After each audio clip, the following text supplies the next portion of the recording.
बच्चों sit down।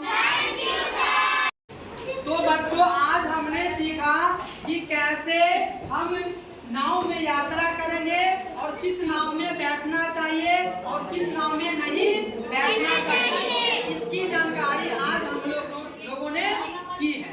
धन्यवाद।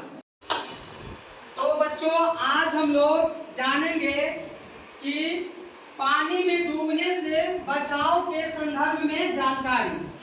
करने का तात्पर्य हुई कि आज इस जुलाई महीने का ये दूसरा शनिवार है। जुलाई महीने का दूसरा शनिवार है और इस शनिवार में हम लोग जानने का प्रयास करेंगे पानी में डूबने से बचने के संदर्भ में जानकारी। आज का हमारा ये विषय है।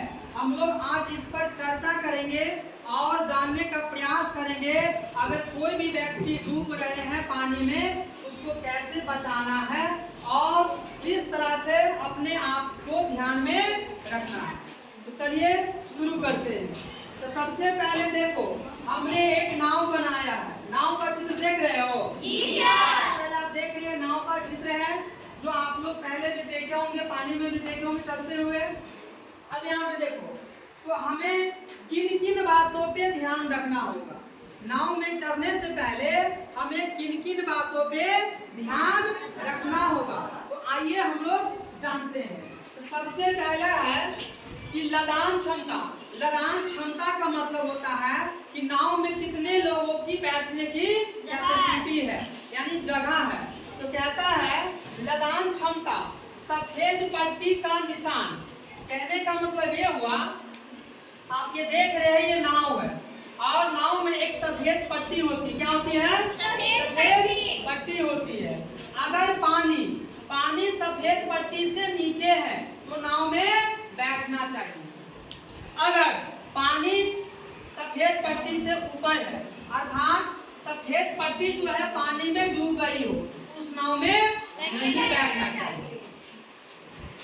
तो सफेद पट्टी जब पानी में डूब गया हो तो क्या नाव में बैठना चाहिए? नहीं बैठना चाहिए। इसका मतलब ये हुआ कि नाव में आदमी जो बैठा है वो क्षमता से कहीं ज्यादा ही बैठ गया है, यानी नाव की जो क्षमता उससे ज्यादा बैठ गया। कटिंग कर दो। तो प्रश्न में बोला जा रहा है नाव पर जानवर हो तो उस पर न बैठे। अगर कोई नाविक नाव पर जानवर लेके जा रहे हैं उस नाव पर नहीं बैठना चाहिए। अब आगे है जर्जर या टूटी फूटी नाव। जर्जर का मतलब समझते हो, यानी नाव का कंडीशन बिल्कुल ही बेकार होना, खराब होना, नाव बहुत ही पुराना हो गया हो या फिर नाव टूटी फूटी हो, उस नाव पर यात्रा ना करें। हो सकता है अगर यात्रा करोगे तो नाव में पानी भर जाएगा और नाव में जैसे ही पानी भरेगा तो नाव पानी में डूब जाएगी और जब डूब जाएगी तो कहीं न कहीं हम भी पानी में डूब सकते हैं और मृत्यु हो सकती है। इसलिए जर्जर या टूटी फूटी नाव में नहीं बैठना चाहिए।